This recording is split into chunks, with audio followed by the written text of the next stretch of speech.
O conceito do novo circo, eu acho que ele abarca todos os formatos que o circo sempre teve, seja tradicional ou mais contemporâneo, porque mesmo esses grandes circos comerciais que existem hoje, que se colocam com uma grande linguagem nova, se você vai ali olhar e ter uma lente mais cuidadosa para ver, o formato é de circo tradicional. O novo circo talvez seja mais grupos, mais artistas de outras áreas trabalhando com circo. Acho que é uma época, é um conceito que está ligado mais a um período do que verdadeiramente a uma estética muito nova. Que a qualidade do nosso encontro, cheia de magia, fantasia, risada, alegria, que essa qualidade não seja dividida só entre os presentes, que ela seja compartilhada com todos os seres viventes da Terra. O circo-teatro do início da República era circo, depois teatro. Espetáculo dividido com um intervalo no meio. Isso quer dizer, eram duas ações distintas. Eu acho que hoje, quando a gente pensa a palavra, essa expressão circo-teatro, a gente pensa numa coisa só. Naturalmente, o que se pensa de circo novo parece, para mim, o que eu tento fazer dessa expressão, dessa prática artística, é uma unidade, onde o virtuosismo, quando eu atuo um pouco como acróbata, um pouco como malabarista, ou mesmo como palhaço, que essa virtuose se preste a transmitir um conteúdo, uma forma narrativa, seja verbal ou não, mas que ela tenha um mote, uma poética, e não se reduza ao exibicionismo, que é o risco da habilidade. Que, né, no circo, quando a gente vê a habilidade, a gente vê a superação humana.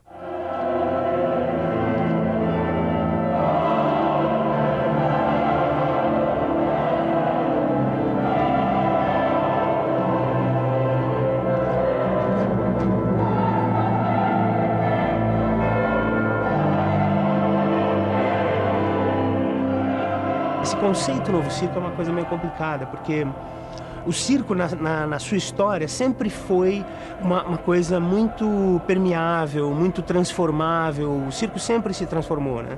No início do século XX, ou no final do XIX até, o circo teve uma influência violenta da música popular, que era tocada nas ruas, nos bares. Então a música invadiu o circo. Os espetáculos circenses tinham show de música lá dentro, misturados, as danças, as novas danças que surgiam nos grandes centros, foram assimiladas pelo circo. Agora, o que a gente viu a partir dos anos 70 foi uma coisa semelhante, só que, na minha opinião, tem duas grandes diferenças. Primeiro, foi o surgimento das escolas de circo, que modificou radicalmente esse universo. Quem fazia circo não eram mais os familiares, né, as pessoas das famílias, mas sim outros artistas, outras pessoas de outras formações tinham acesso às técnicas e aos conhecimentos do circo. Isso é uma diferença. E a outra, eu acho que é o circo ter ganho os outros espaços de uma forma consistente, regular.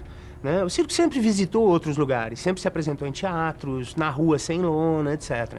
Mas a casa do circense sempre foi a lona, a itinerância. Né? E o que está acontecendo agora é você ver grupos estáveis nas grandes cidades e não querem itinerar, não vão viajar. Né? Aí como chamam de pós-modernismo, né? Essa mistura de linguagens, ela está muito mais estabelecida também. Então hoje a gente não consegue muito diferenciar se uma coisa é teatro ou se é circo, aonde começa um e termina o outro, isso não está muito claro.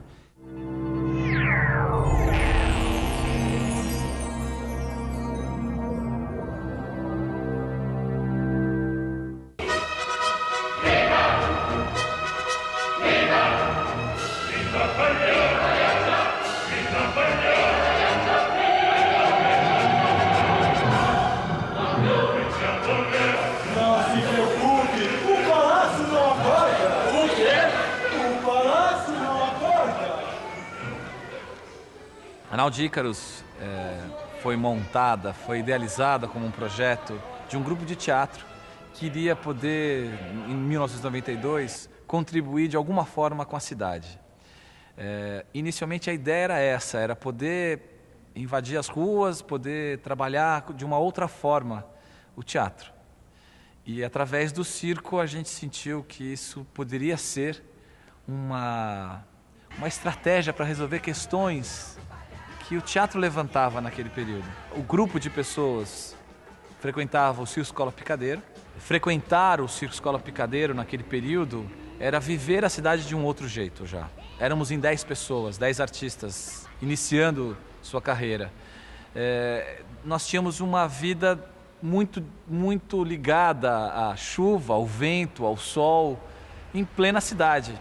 Então, a vida do circense a gente foi incorporando, mesmo que fosse um circo fixo, um circo onde nós estávamos fazendo aula, a gente conseguia conviver com esse universo de uma maneira bastante humanizada.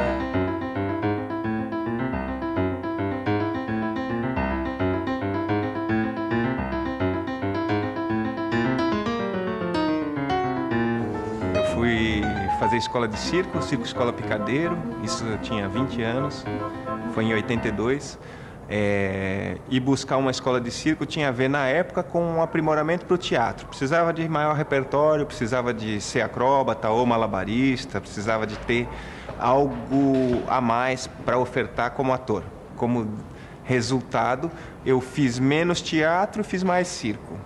Porque por uma paixão, né? Por uma necessidade expressiva, porque o repertório acrobático, malabarismo e palhaço foi sendo o meu principal repertório para expressar outras coisas, sempre aliado a alguma necessidade de expressão, uma necessidade dramatúrgica, uma necessidade de expressão de conteúdo, né? Mas a forma do circo é atraente demais, então, como artista, eu me joguei, né?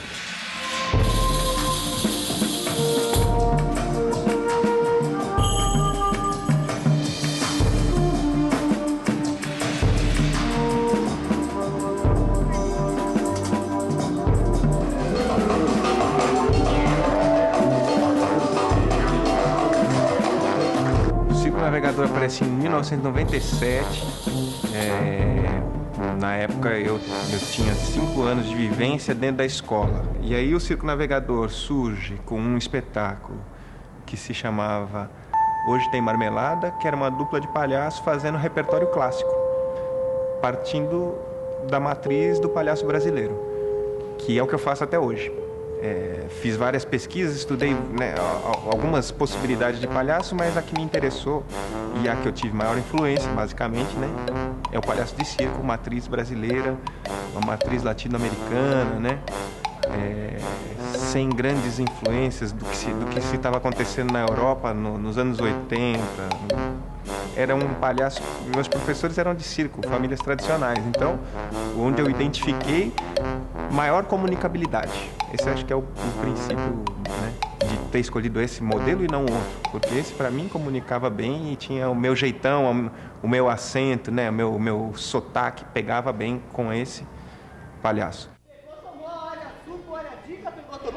Pegou, tomou, hein? Olha o suco, olha a dica. Pegou, tomou, pagou, hein? Tomou, pagou, hein? Na verdade, o Circo Mínimo começou a partir de um desejo mesmo de misturar as duas linguagens do circo e do teatro, né? Logo que eu entrei na faculdade, na USP, né, na ECA, teve um dia lá que a Cibele Forjaz me levou para conhecer a escola de circo, e naquele mesmo dia eu fiquei maluco com a escola e me matriculei. 3 anos depois, eu não sabia o que fazer com essas duas coisas, né? Com as duas linguagens. Eu adorava o circo, mas não queria morar em trailer e viajar pela cidade de interior do Brasil. E sabia que o que eu fazia era teatro, apesar de eu estar em crise com o teatro naquele período um pouco.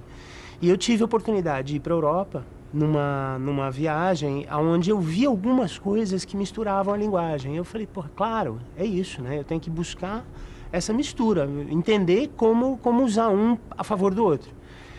E aí eu voltei dessa viagem e foi aí que eu montei o espetáculo chamado Circo Mínimo, que tinha o Ale Reuth e a Camila Bolaf. Eu montei o Circo Mínimo, fiquei 2 meses em cartaz, foi muito bacana, teve uma repercussão legal e tal. Aí eu fui morar um tempo fora, fiquei 4 anos fora.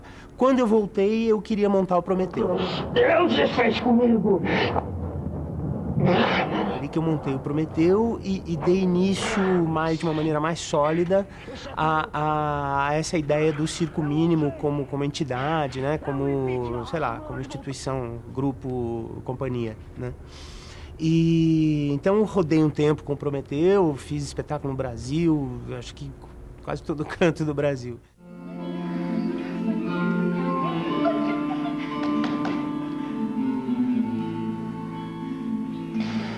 Em 97, eu montei o Deadly, que foi, enfim, era uma criação minha e da Deborah Pope, que era uma neozelandesa que eu conheci na Inglaterra, onde eu morei.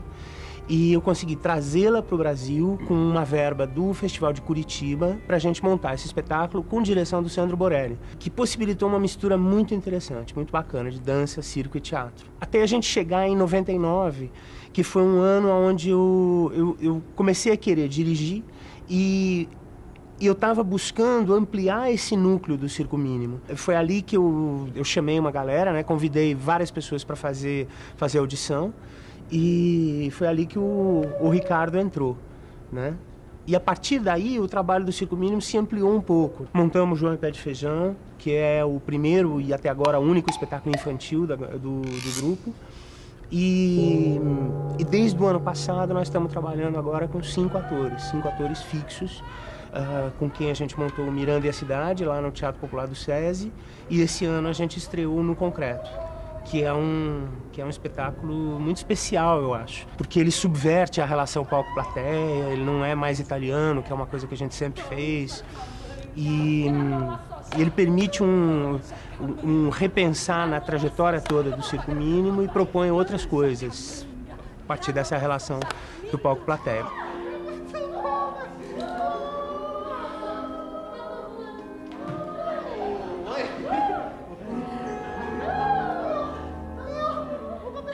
Eu não participei do circo escola e do circo de lona, assim.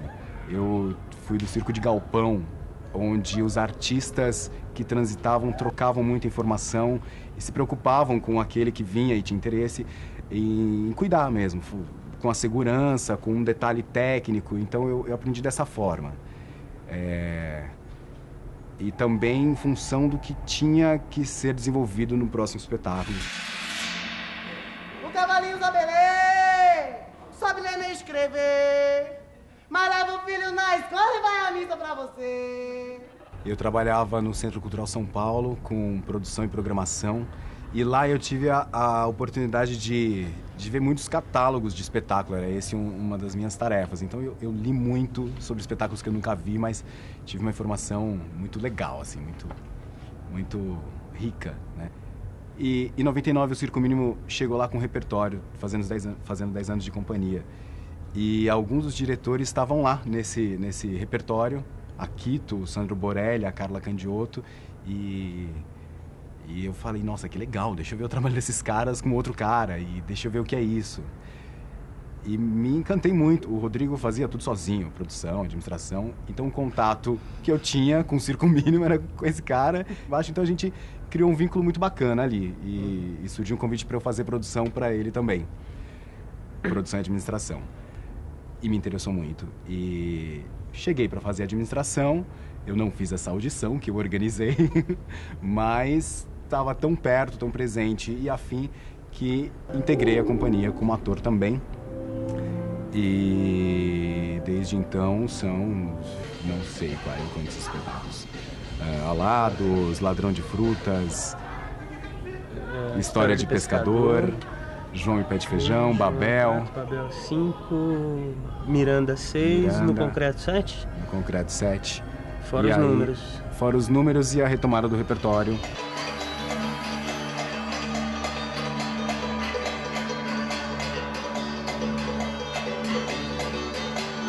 Inicialmente, a Nausícaros trabalhava com muitas modalidades dentro das técnicas circenses.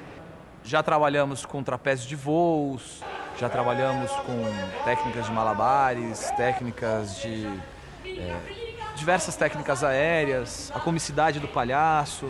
E dependendo do espetáculo, ou das vontades do grupo de atores que estão envolvidos naquela produção, a gente vai perceber qual será, a partir de uma dramaturgia, qual técnica vai ajudar a comunicabilidade chegar do jeito que a gente deseja. O nosso estudo ficou muito pautado em cima das festas brasileiras. A gente levou um grande período, talvez desde o primeiro espetáculo, o movimento armorial foi algo de referência para o trabalho da gente. Em todo esse estudo a gente percebeu que essa suspensão, essa alteração da realidade é o que mais nos interessava. Então posso dizer que nos últimos 10 anos, todas as temáticas e todos os trabalhos e todas as buscas por técnicas circenses eram para que a gente chegasse num tipo de comunicação com o público onde essa alteração que as festas brasileiras, com todas as riquezas que ela tem e também com todo o circo que elas adquiriram para essas festas, trouxessem essa suspensão e essa alteração de realidade.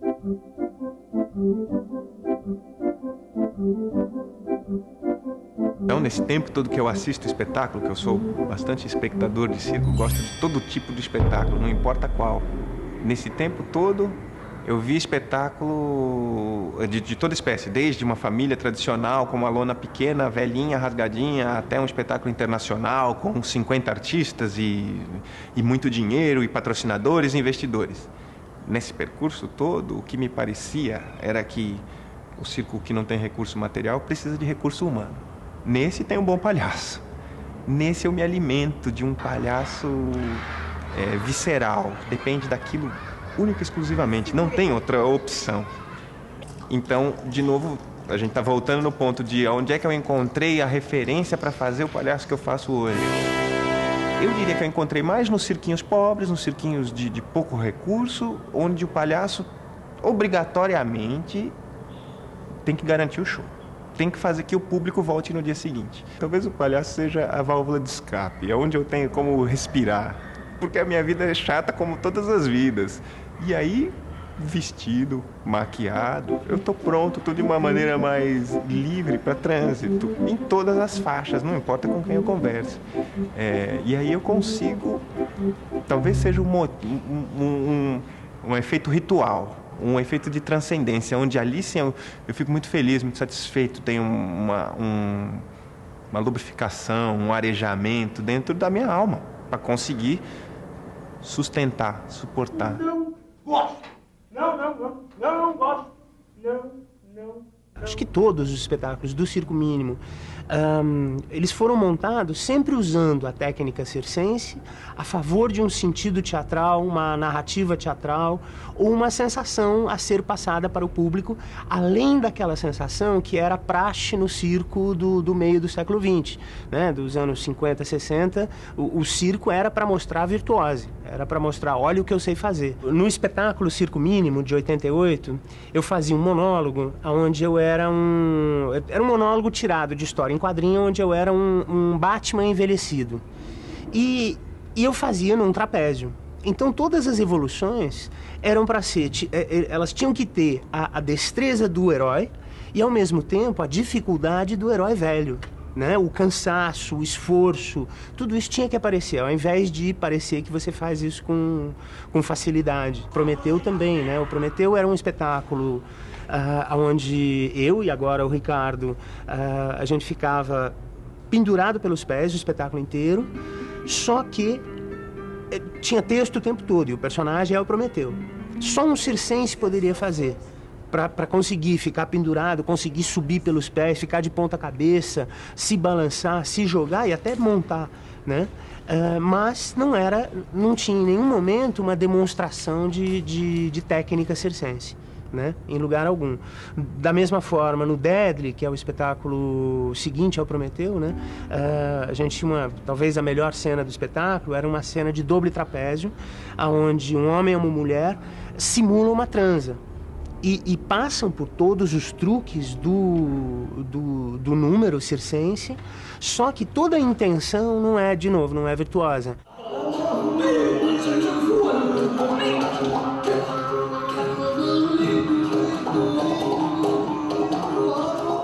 Hoje em dia, algo que nos interessa, algo que me interessa como diretor e como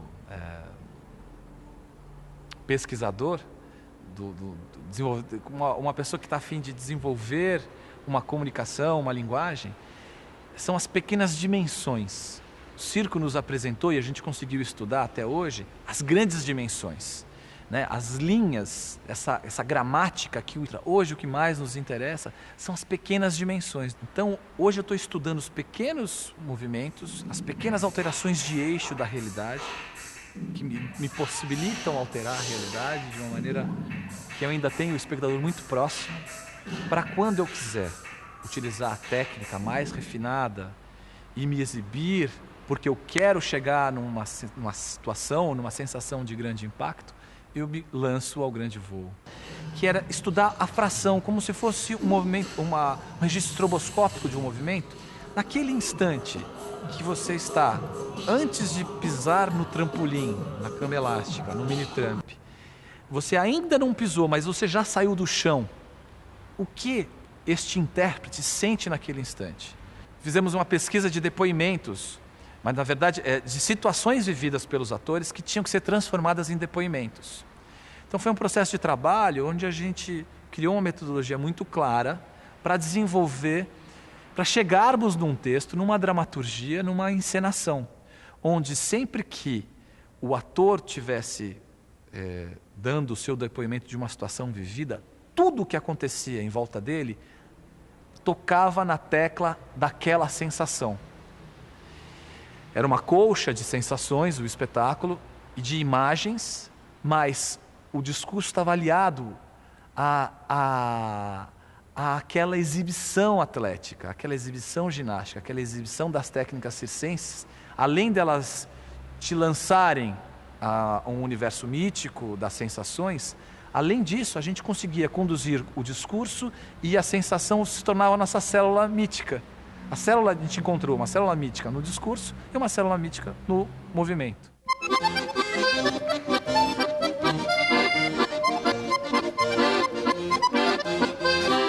Nesses 5 anos que eu me dediquei a estudo dentro da escola, eu ficava entre a escola de circo tradicional, embaixo de lona, aprendendo as práticas de acrobacia e malabarismo, trapézio, e ao mesmo tempo estava vindo uma safra de artistas brasileiros que tinham vivido na Europa, que era o Rodrigo Mateus, o Circo Mínimo, o Hugo Pozzolo, dos Parlapatões, não tinha vivido na Europa, mas estava com essa influência dessa safra de artistas, que todos tinham passado pela mesma escola, né? Eles tinham passado pelo Circo Escola Picadeiro e já tinham naquela época uns 10 anos de atividade, né?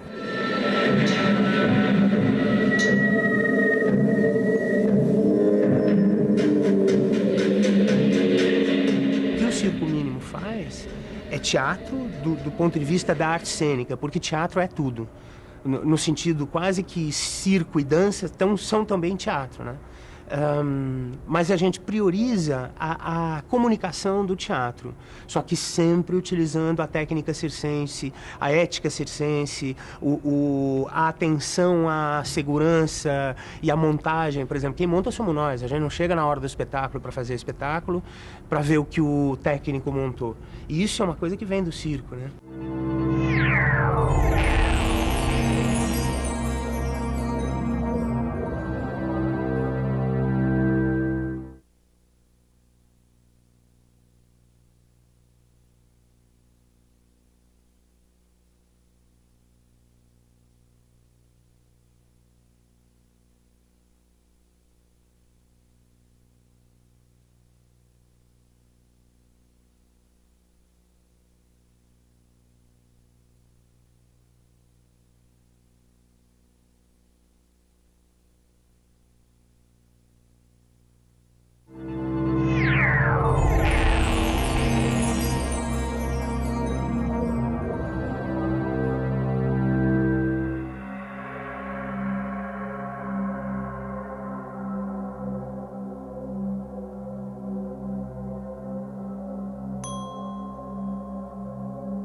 Então a gente passou a ter uma formação que misturava, antes de tudo, o circo, as técnicas circenses, com uma formação de estruturação expressiva do corpo, não só de uma técnica superior, uma técnica de excelência, mas mais do que tudo, de uma maneira desse intérprete poder falar um texto, poder dançar, poder estar em cena de um jeito diferente. Então a gente pegou as danças brasileiras, a técnica circense e uma forma teatral muito específica deste grupo, que era o cruzamento das pessoas, para formar o intérprete da Nau de Ícaros. Então, a ocupação desse cara, a preocupação com esse cara, com tudo o que ele tem que fazer, além do texto, além do que o texto pressupõe, de raciocínio lógico, de raciocínio intelectual que ele precisa ter, de uma formação, além das emoções que ele tem que colocar dentro de um texto, ele está o tempo todo ocupado e ligado com quem vai fazer com ele alguma coisa. O que é a verdadeira presença cênica com o risco de vida e morte? O que é a verdadeira presença ritualizada nas festas brasileiras entre esse sagrado e esse profano que nós temos no Brasil? Então, essa vivência entre as festas, entre os rituais originais brasileiros, dão a formação final, porque o circo está presente completamente dentro de todas as festas. Capitão! Capitão! Capitão! Ei! Ei, capitão!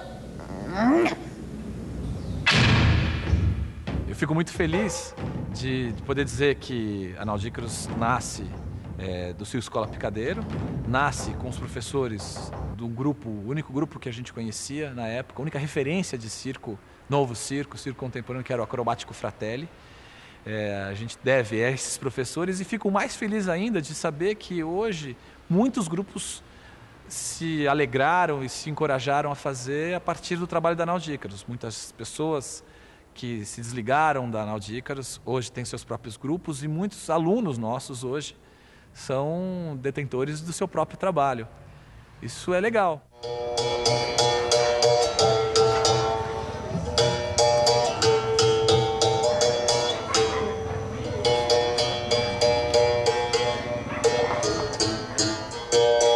O Circo Navegador tem 12 anos, né?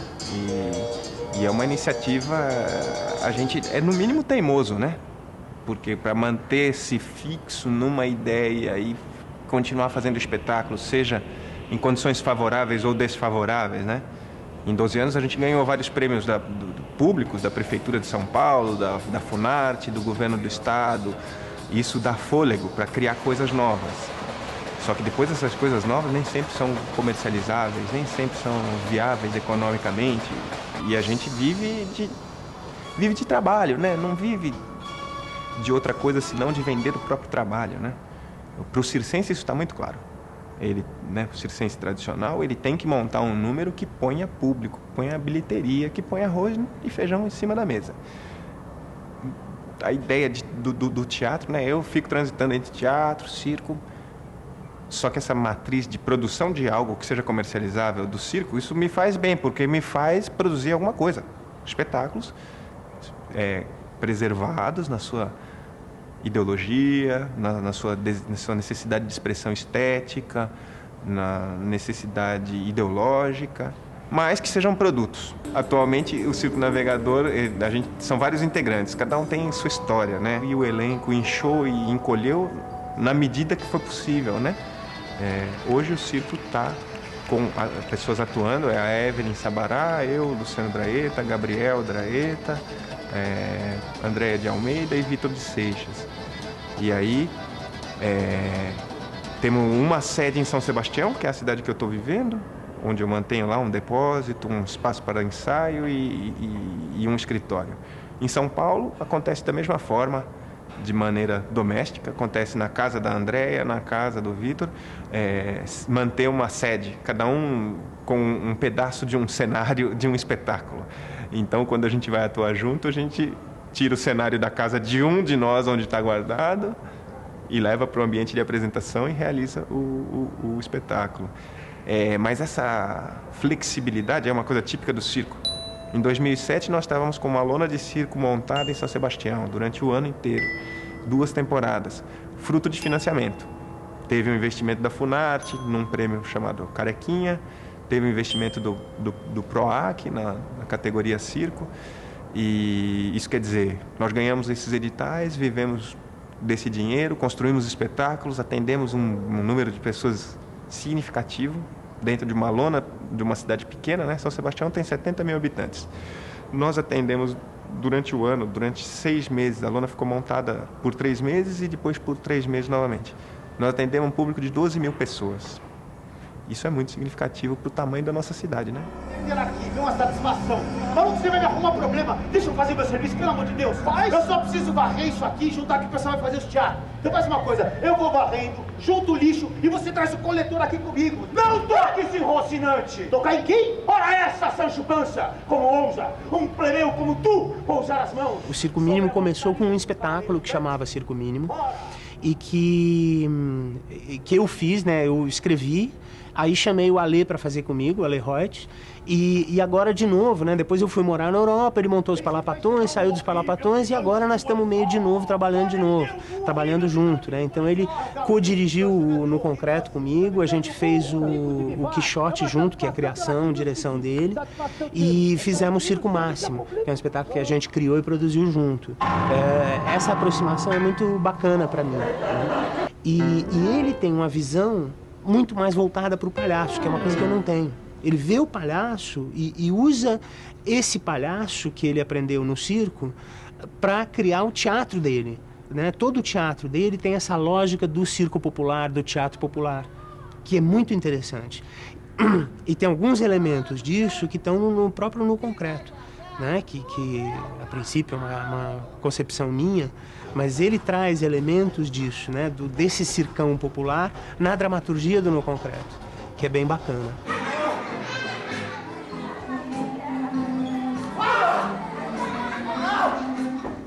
E no João e Pé de Feijão também, a gente tem uma série de efeitos circenses que estão muito bem colocados a serviço da história. Um voo, uma corda, que é o pé de feijão. Ela em cena ela é uma corda crua, não tem uma folhinha para ilustrar, mas ela é o pé de feijão e se sobe ali como uma criança subiria numa corda e não como o circense faria da melhor forma possível. Porque aí também a corda é para sempre trazer essa coisa do teatro, né? Da brincadeira do faz de conta, né? Por isso também é uma corda crua, né? A criança completa a imagem, né? Exato, e através do próprio corpo dela, né? Um componente mágico aí nesse teatro e nesse circo também, sim, né? Sim. Acho que a gente lida bastante com metalinguagem nesse sentido, o tempo todo, né? O No Concreto, por exemplo, é um espetáculo que a relação com o público faz parte do conteúdo e da forma. E isso é muito interessante, né? O público está numa situação onde ele se coloca na situação que o autor propõe, que é o Milton Santos, né? Ele é massa ali. Exato, é massa de manobra. Fica no horizontal e só os atores, ou o hegemônico, no caso, fica numa situação vertical, podendo ilustrar bem o que o Milton coloca, de que se a gente hegemônico está aí, a massa está lá embaixo, isso é concreto ali, é real. E o circo, nesse sentido, é muito forte para causar sensações para o público, né? A comunicação é muito direta, é muito violenta quase, né? Então, sei lá, no Babel, por exemplo, a gente tem várias cenas que os atores têm que subir num tecido e cair no chão. Quanto mais barulho eles fazem caindo no chão, melhor, né? A sensação do cara quer subir e cai, quer subir e cai. E essa sensação passa para o público na identificação com a pessoa que cai, né? E de novo que a técnica permite.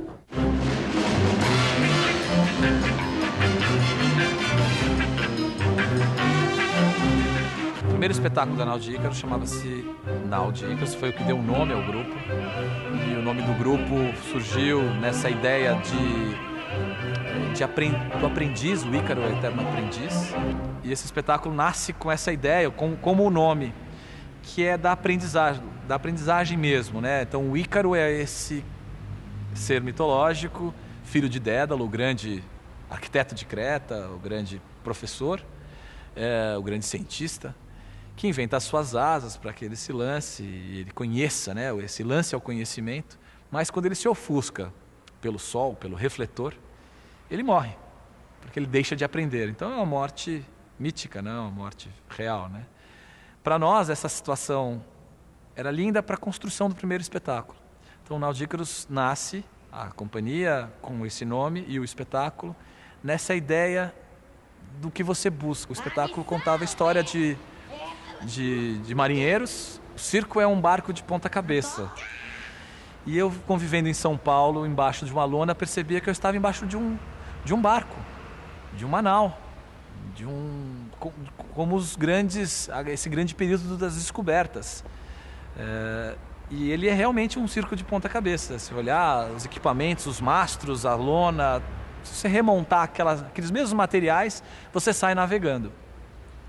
Então era a história de um barco que estava em busca de um tesouro e que esse tesouro o mapa desse tesouro tinha desaparecido do capitão do barco e os marujos ficavam jogando com esse capitão e perdendo o mapa para ele. De repente o mapa é encontrado, a ilha do tesouro é encontrada, mas de tanta festa o barco passa e eles perdem a ilha do tesouro.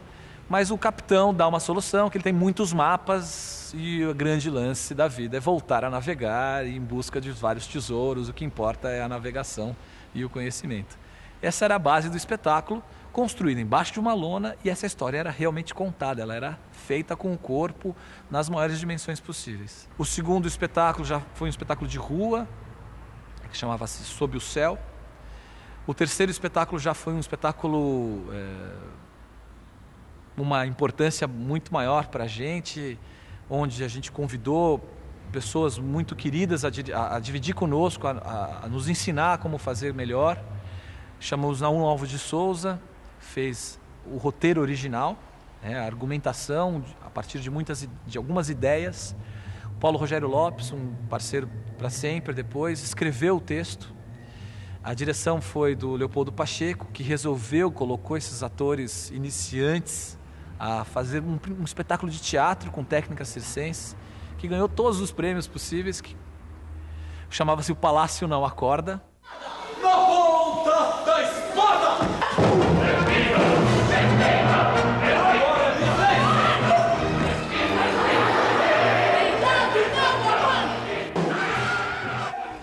E o Palácio Não Acorda gerou também necessidade de a gente continuar essa pesquisa, que deu num espetáculo para a cidade de São Paulo, que foi feito para a cidade de São Paulo, chama-se Cidade dos Sonhos, mas onde temos o uso da palavra muito forte, em cima de um mito europeu.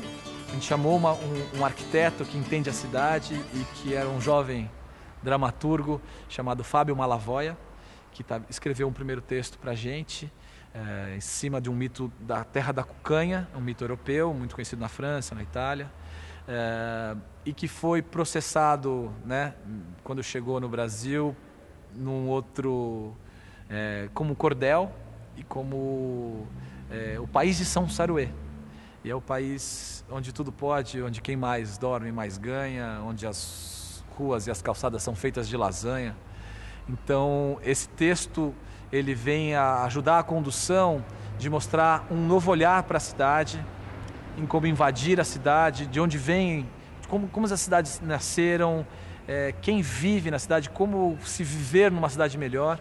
Mas é um espetáculo que fala dessa chegança, como que as cidades surgem, como que a gente pode conviver, e com uma inversão de olhar, uma inversão do cigano, uma inversão do circense, uma inversão de que o sonho é importante, a gente tem que libertar e celebrar. É um espetáculo bastante feliz nesse sentido.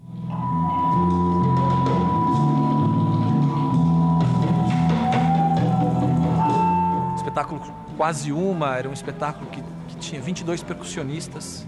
O espetáculo era todo com a plateia itinerando por um espaço não convencional, no estudo das sensações e do estudo do movimento. E um texto compreendido em camadas, não uma dramaturgia linear. Então, o Quase Uma é um espetáculo que coloca o olhar feminino para poder usar a energia forte masculina do circo e tentar encontrar outras sutilezas em cima de um poema que fala sobre essa generosidade enorme e essa força que arrasta todo mundo, essa força feminina que pode convencer a todos a seguirem um caminho. E era um espetáculo itinerante, com alguns textos, muita sensação colada de informação quase musical. O espectador estava junto dos tambores, ele era retirado do seu lugar, era uma manipulação, a gente conduzia a hora o público para cá, para lá, era um estudo do espaço fora do palco italiano para a gente. Depois a gente teve um outro espetáculo chamado-se Animação.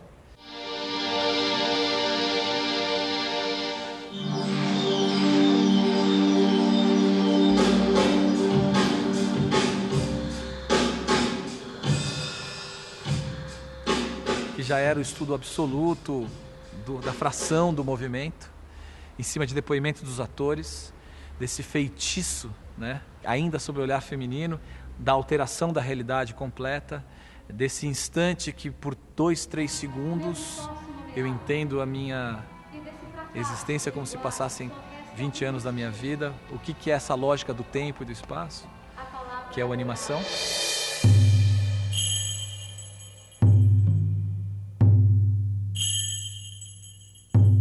Um outro espetáculo chamado Fronteiras, que a gente mergulha fortemente, depois de ter estudado essas frações do movimento do texto, na alteração da realidade completa. Estudamos também a movimentação do público e a gente pega o público e tira ele da plateia e coloca ele para o palco e fecha a cortina e realiza uma festa com esse público dentro do palco.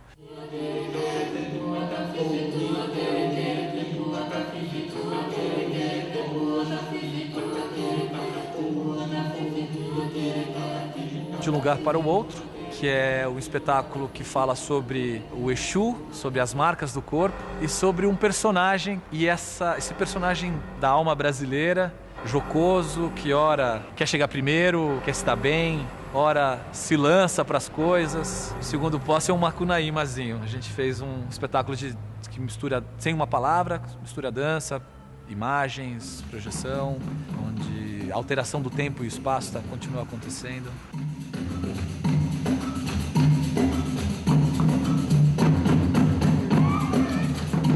O espetáculo Os Artistas é um espetáculo da Nau de Ícaros, dirigido por mim e escrito pelo Paulo Rogério Lopes, que conta a história de um circo que chega numa cidade, só que ele é montado numa cidade e os artistas vão para outra cidade. Então, os montadores, os barreiras que trabalham nesse circo, quando olham e percebem que a plateia já está lá, está tudo montado e os artistas não vieram, eles resolvem fazer esse espetáculo porque eles já tinham assistido esse espetáculo muitas vezes. Só que, para apresentar as atrações, que estava lá o figurino do apresentador, as lâminas para ler, eles percebem que nem ler eles sabiam. Então eles precisavam da ajuda da plateia e é um espetáculo feito pela plateia. É o único espetáculo da Nau de Ícaros que nós não fazemos nada. Quem faz é a plateia. Por seu orgulho, Zeus será destruído. Tão desastroso será o fruto desse casamento. Um casamento que o fará tombar. Então já durante o curso eu tive essa deixa de buscar atividades corporais a serviço do teatro. E então, acho que facilitou eu ir atrás disso e facilitou, enriqueceu e está se complementando dia a dia, né? Eu não entrei para o circo, não foi o caminho da escola, como eu já falei, foi o caminho de realizar uma nova obra e então aprender para realizar bem. E isso o teatro colabora porque agiliza a forma de aproveitar essas informações do circo para colocar em cena, para colocar num contexto teatral. E depois outras técnicas vieram também. Eu fui atrás de cursos de dança e nesse meio tempo até fiz um espetáculo de dança que eu não esperava, mas enfim, o corpo estava muito disponível para essas técnicas. E a informação teatral ajuda a canalizar tudo isso. Ajudou a canalizar. Então não teve uma inspiração, ao contrário. Não teve uma dificuldade, teve uma facilidade. Tem a ver também, né, com a coisa da mistura de linguagem mesmo, né? Você não deixa de usar o que você conhece do teatro. Sim. Né? Mas é buscar complementações através... Como que elas dialogam. Exato. Então, o trabalho corporal alimentando o trabalho teatral e vice-versa. Quer dizer... E o tempo todo, né, com todo o elenco que a gente tem que trabalhar nas deficiências. A Mariana Duarte, por exemplo, tem uma formação muito sólida em dança. Então, às vezes, ela tem que aprofundar o treinamento circense no sentido técnico e o treinamento teatral no sentido de ganhar mais experiência. Agora, o conhecimento corporal, o trabalho gestual que ela tem, ela dá aula para todo mundo. Sabe esse tipo de lógica, né? Que é o que você foi buscar nesse sentido, né? O Ricardo tem muita facilidade em aprender, né? E mesmo sem ter feito uma escola de circo, você avançou muito rápido com os professores que estavam à mão para você, né? Então, como corda e tecido, hoje ele é professor hoje, né? Aprendeu mastro como poucos, né? Muito rapidamente, também por uma preparação corporal muito bem feita, muito bacana, e sem largar desse trabalho mais sensível do corpo, que vem com a dança e vem com o teatro, eu acho. Bebe logo, porque a gente tá atrasado. Ai, daí eles esperam. A dança mexe com todo o lado sensorial do corpo. E o circo também, só que com um vocabulário técnico um pouco diferente. Então, quando a gente coloca um ao lado do outro, a gente potencializa os dois. O circo bebe da dança desde o seu princípio, eu acho, né? Mas se não, desde a Revolução Russa, né? Quando os russos instituíram o balé clássico nas escolas de circo. Quer dizer, então a estética circense passou a ser essa estética limpa do balé clássico. E isso teve muito presente sempre no circo, né? Um bom número de circo, quando ele é mais clássico, mais apolíneo, ele tem o desenho da dança, ele tem uma coreografia muito bem marcada, ele é bem marcado na música, tem linhas, ponta de pé, tem tudo isso que vem da dança. E a dança ganha em potencial criativo, quer dizer, quando você pode pendurar um bailarino, quando você pode botar um bailarino de ponta cabeça, quando você pode botar um bailarino em cima do outro, quando ele pode saltar, quer dizer, são potencialidades que o teatro também descobre, que é o que a gente usa, né, da técnica com outros sentidos, com outras possibilidades. E aí o trabalho do ator é muito parecido, quer dizer, ele tem que aquecer, ele tem que fazer condicionamento físico, ele tem que ficar forte, ele tem que se manter flexível ou ficar mais flexível, ele tem que tratar do seu corpo como material de trabalho. Então, quando o ator tem um corpo tecnicamente aparelhado para criar inúmeras possibilidades cênicas de contar história ou criar imagem mesmo, ele pode construir um trabalho que não seja caro, né? Mas que tenha a magia do mesmo jeito. Acho que a dança trouxe também um cuidado com o corpo, né? A gente zela mais, a gente usa melhor. A técnica circense, ela é muito bruta às vezes, né? A gente se machuca bastante. E a dança, além disso, de trazer esses cuidados para o artista, ela suaviza a virtuose que o circo tem. A gente pode quebrar um pouco o estilão circense e suaviza todo o desenvolver de um número, né? Você não precisa perceber que o cara tá fazendo força. Tá igual, mas ele sabe usar melhor sua estrutura. A dança e a ginástica olímpica, que também contribuiu bastante nas técnicas circenses. O circo mais tradicional, ele tem isso, né? De buscar o virtuosismo. Olha o que eu sei fazer. Então, ele se aproxima do esporte bastante em função disso, né? Só que a dança, em função de buscar essa coisa mais sensorial, mais sensível, ela permite, inclusive, o surgimento de linguagens que são mais próximas do ser humano comum, que sabe se mover sensivelmente, mas sem fazer uma estética diferenciada, né? E buscar maneiras de tratar o corpo, de trabalhar o corpo, que sejam mais delicadas. Esse pensamento também modificou bastante e está influenciando bastante o trabalho de circo hoje no Brasil. O circo tradicional, como tal, como empreendimento econômico, circo de itinerância, né? 30, 40, 50 pessoas viajando juntas com uma lona, chegando nas cidades e tentando sobreviver ou ganhar um dinheiro, até melhorar de vida, esse modelo está praticamente falido. Está muito difícil para os circos sobreviverem, porque tem uma caça violenta das ONGs atrás dos animais desses circos, tem uma mídia contra o circo tradicional, o próprio circo tendeu a se isolar em função das dificuldades e, portanto, não sofreu influência de outras linguagens. Quer dizer, o que acontece hoje existe muito trabalho para o circense, existe muito mais experimentação estética com o circo, só que existe menos a itinerância. Se bem que nós temos alguns exemplos clássicos, né? O Zane, o Circo Zane ou o Circo Roda Brasil, que eram grupos de São Paulo que adquiriram lonas e começaram a viajar, começaram a fazer apresentações dentro dessas lonas. Mas mesmo eles têm dificuldade em itinerar como era o modelo antigo.